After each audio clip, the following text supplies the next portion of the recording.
जनतेच्या न्याय हक्कासाठी प्रजासत्ताक न्यूज सदैव आपल्यासोबत।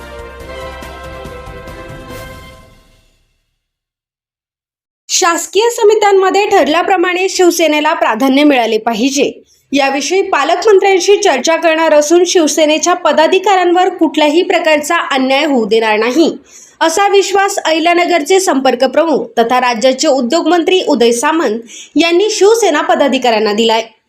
नाशिक व अहिल्यानगर जिल्ह्याच्या संपर्क प्रमुखपदी निवड झाल्यानंतर उदय सामंत हे प्रथमच संगमनेर येथे शिवसेना महायुतीचे आमदार अमोल खताळ पाटील यांच्या जनसंपर्क कार्यालयात बैठकीसाठी आले होते।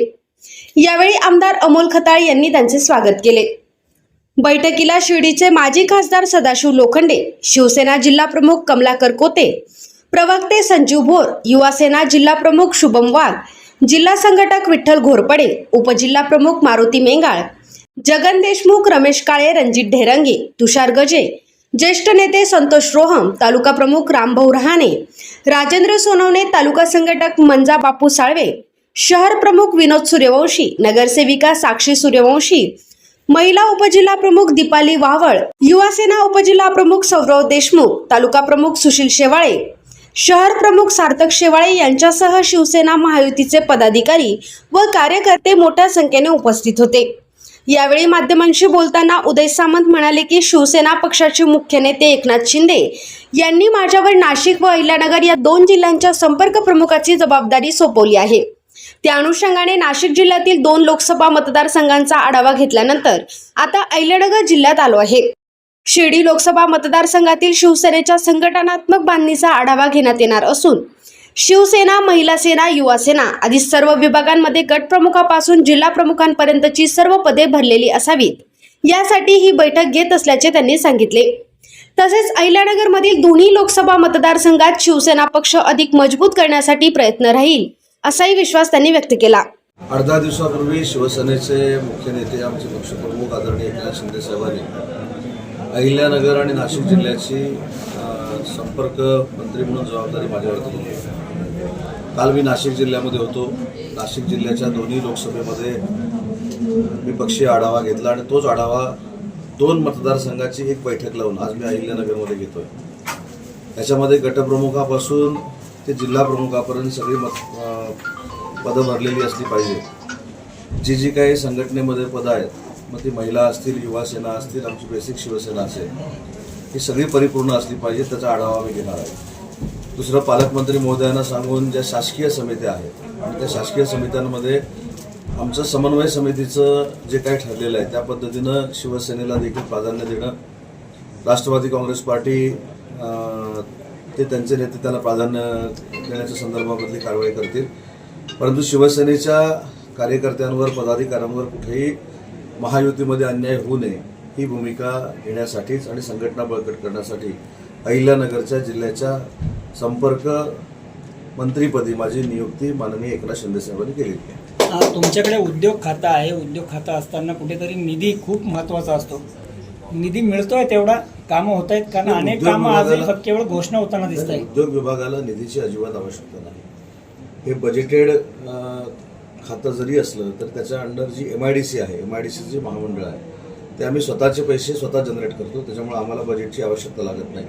आपल्याला माहीत असेल की या पूर्ण जिल्ह्यामध्ये अमोल खताळ साहेबांनी देखील त्यांच्या मतदारसंघामध्ये MIDC मागितलेली होती। ती देखील कार्यवाही सुरू आहे। 2 ते 3 महिन्यामध्ये ती MIDC इथं तयार होईल। शिर्डीमध्ये फार मोठे प्रोजेक्ट माझ्याच कारकिर्दीमध्ये इथं सुरू होत आहेत, हे देखील आपल्याला माहिती आहे। श्रीगोंदा असेल, विठ्ठल लंके साहेबांचा मतदारसंघ असेल, अनेक मतदारसंघामध्ये नव्यानं आम्ही MIDC करतोय आणि भविष्यामध्ये मुंबई, पुणे, नाशिक याच्यानंतर अहिल्यानगरकडे उद्योजकांनी आकर्षित व्हावं यासाठी उद्योग विभाग कार्यतत्परतेनं काम करतो। सध्या जर पाहिलं तर चिमुरड्यांवर बलात्कार किंवा अत्याचाराचं प्रमाण खूप मोठं वाढलं आहे। पुणे जिल्ह्यात मागील 3 महिन्यात 50 गुन्हे पोक्सो अंतर्गत दाखल झालेत। काय वाटतं, ही जी मानसिकता सध्या आहे, कसं पाहता याकडे? नाही, ही मानसिकता ही विकृती आहे, ही नीच प्रवृत्ती आहे, ही पोलिसांनी खेचून काढली पाहिजे। या पद्धतीची आमची सगळ्यांचीच भूमिका आहे आणि एवढी कडक कारवाई झाली पाहिजे की भविष्यामध्ये राज्यात नाही देशामध्ये असं धाडस या विकृतीचं परत होणार नाही, अशा पद्धतीची कारवाई झाली पाहिजे। मात्र तरी सुद्धा पाहिलं तर रोजच नवीन नवीन घटना समोर येत आहेत।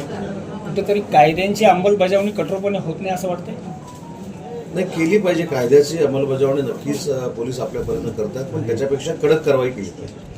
शक्ती कायदा पुन्हा एकदा आणावा अशी मागणी रोहित पवारांनी मध्यंतरीच्या काळात केली. कसं पाहता याकडे? शक्ती कायद्याला विधानसभेनं एकमतानं सहमती दिलेली आहे.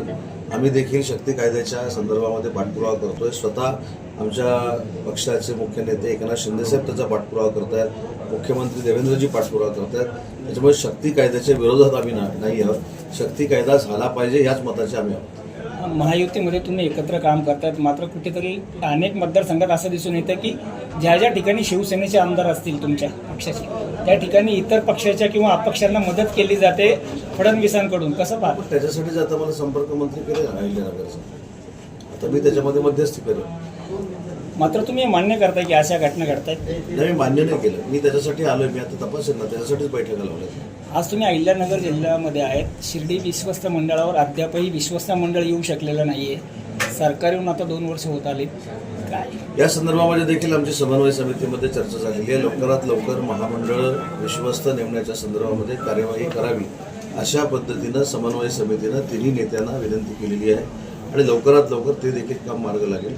अजून एक महत्त्वाची गोष्ट जी काल सकाळपासून माझ्या विभागाची एक अशी वेगळ्या पद्धतीनं श्रेय घेण्याचा प्रयत्न काही लोक करत आहेत, ते म्हणजे 1976च्या नियमानुसार आमच्या एका अधिकाऱ्यानं काहीतरी हिंदीची परीक्षा घ्यावी असं मंत्रालयाच्या प्रधान सचिवांना देखील न विचारता काहीतरी पत्रक काढलं. ते मला कळल्यानंतर मी स्पष्ट पद्धतीनं ती हिंदी परीक्षा रद्द केली आणि ती भविष्यामध्ये हिंदी परीक्षा घ्यावी की नाही याच्याबद्दल देखील मी आढावा घेणार आहे. कारण 1976मध्ये महाराष्ट्राची परिस्थिती वेगळी होती. 2026मध्ये महाराष्ट्राची आणि अधिकाऱ्यांची परिस्थिती वेगळी आहे.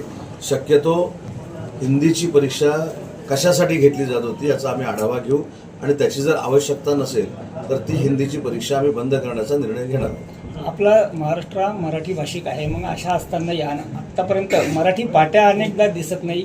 मराठी भाषा बोलण्यासाठी विरोध केला जातो. अनेक व्हिडिओ व्हायरल होतात.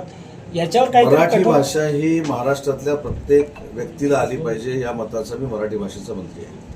ही काही सक्ती नाही, ही मराठी माणसाची भावना आहे. जर जिल्हाधिकारी म्हणून महाराष्ट्रामध्ये खुर्चीमध्ये बसत असताना मराठी शिकत असतील तर जे उद्योगधंद्याला इथे लोक परराज्यातले आलेले आहेत त्यांनी हिंदी शिकायला काय अडचण आहे. आणि ही काही सक्ती नाही. शेवटी ही व्यवहाराची भाषा आहे, ही आपली मातृभाषा आहे. इथं बहुसंख्य म्हणजे 100% लोक मराठी जर बोलत असतील तर अमराठी लोकांनी देखील मराठी शिकून घेतली पाहिजे आणि ते शिकून घेणं यासाठी मारामारी करणं नाही. त्याच्यासाठी मराठी भाषा देखील एक ॲप तयार करते 2 महिन्यामध्ये, जेणेकरून या ॲपच्या द्वारे जी अमराठी लोक मराठी भाषा शिकू इच्छितात त्यांना मोफत आम्ही शिकवण्याचा प्रयत्न करणार आहोत. आपल्या परिसरातील ताज्या घडामोडी पाहण्यासाठी आजच प्रजासत्ताक न्यूज 24ला सबस्क्राईब करा आणि 10 अपडेट तसेच लाईक अँड शेअर करायला विसरू नका. प्रजासत्ताक न्यूज सदैव आपल्यासोबत.